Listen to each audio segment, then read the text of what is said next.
The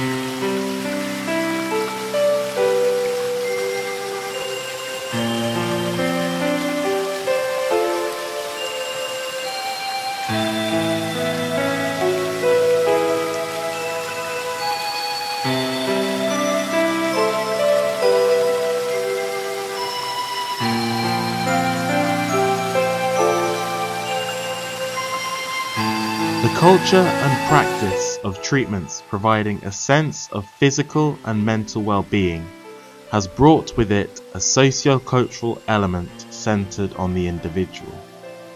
The use of thermal spas in ancient Rome was a fundamental part of everyday life, not only for personal hygiene, but more importantly from a social perspective. This is clear when you consider that within these baths, people discussed politics, the news, and even poetry. Whilst the spas of today are similar to their ancient counterparts, in that they offer the same services, they have lost the togetherness which characterized the older spas. Today they are seen as havens offering pleasurable experiences and an escape from the stresses and strains of modern day living.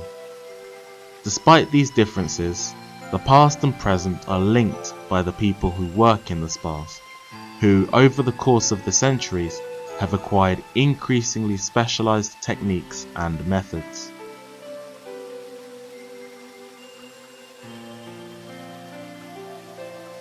The architectural aspect of Roman thermal baths was simple and well defined, because first and foremost, the structure had to be built in a way so as to receive sunlight at specific times during the day. Similar considerations were also made with regards to its exposure to the wind. The three essential elements of the baths were the pools of hot, cold, and lukewarm water, while the key fittings were the sauna and the changing rooms. The location of the structures was also dependent on its clients and their preferences. For the clients, the most convenient location for the baths was no further than the city borders. The healthcare centres of today, however, are found in areas where the natural environment and its greenery can offer a relaxing and secluded atmosphere. The structures are large, containing saunas, Turkish baths, showers, tea rooms, covered and heating swimming pools, gyms, and areas reserved for those wishing to partake in yoga or Pilates.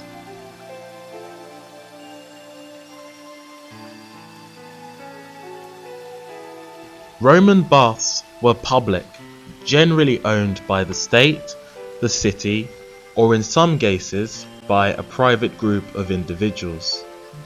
The baths would then be rented out to a manager who would pay a sum of money to the owner in exchange for the right to charge people to enter the spas. Today, healthcare centres and beauty farms are private and run like businesses.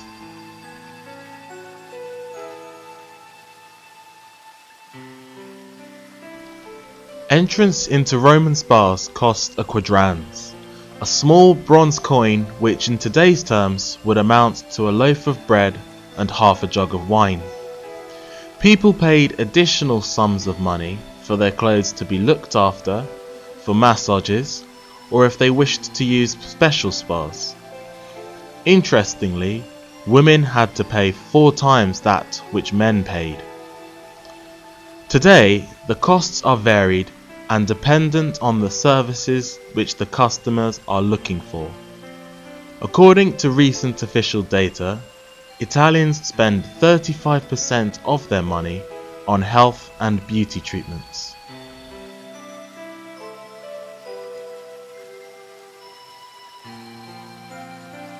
In Rome, the entry fee was collected by a balneator. All the money collected, and anything left behind by the clients, was then entrusted to a servant known as a capsarius, who would look after them.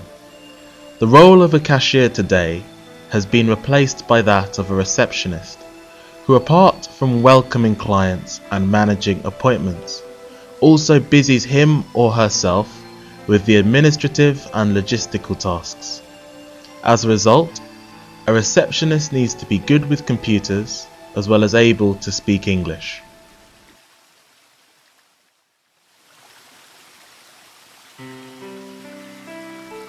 The Romans used to wash themselves with beech tree ash and pumice stones.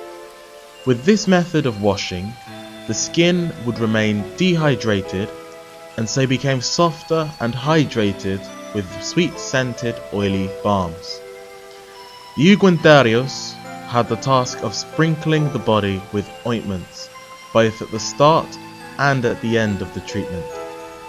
The oils used were mainly imported from the Orient or from Egypt, examples of these being myrrh and oils made from almonds. Today's equivalent of the unguentarios is an oil masseur.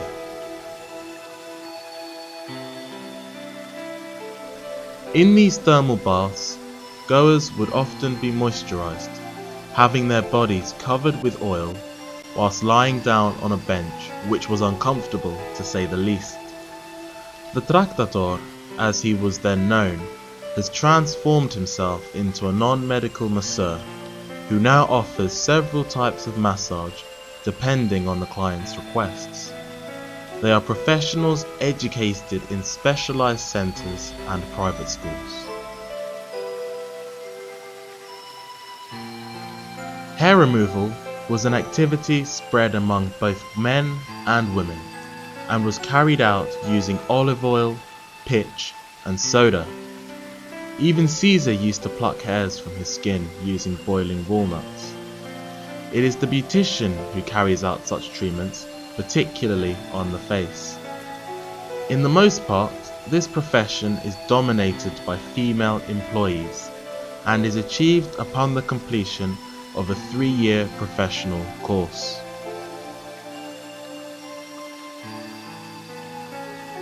The gym in the Roman world is often presented as a central courtyard area, surrounded by porches where it was possible to exercise in private without being seen.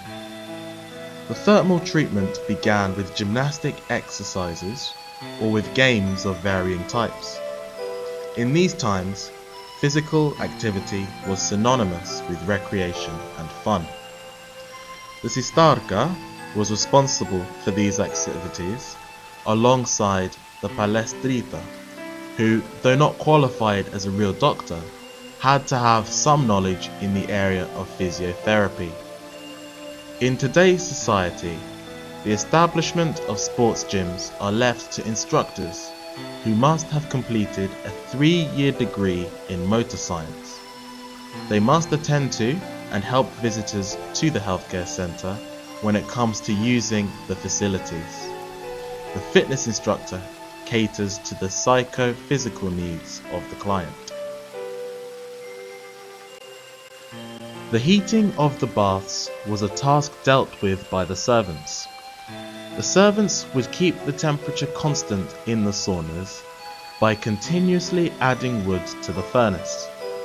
Today, this task has been taken up by workers and technical specialists who achieve their professional status only after a 5-year study course.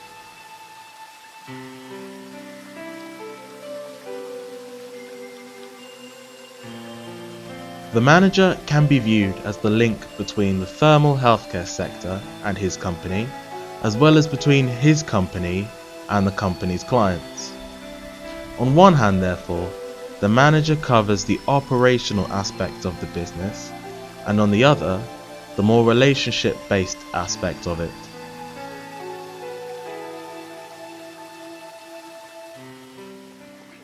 Come si è inserita la vostra SPA nel territorio? Quali sono stati i criteri di scelta? Allora, la nostra SPA si è inserita nel territorio attraverso una scelta quasi obbligata, nel senso che in questo territorio non era presente alcuna SPA, tutte le SPA della zona di Catania e paesi limitrofi si trovano tutti nella zona di mare. Invece Via Grande rappresenta un po' una via di mezzo tra appunto la montagna, quindi l'Etna, e comunque siamo assolutamente vicini al mare, sicuramente un punto strategico.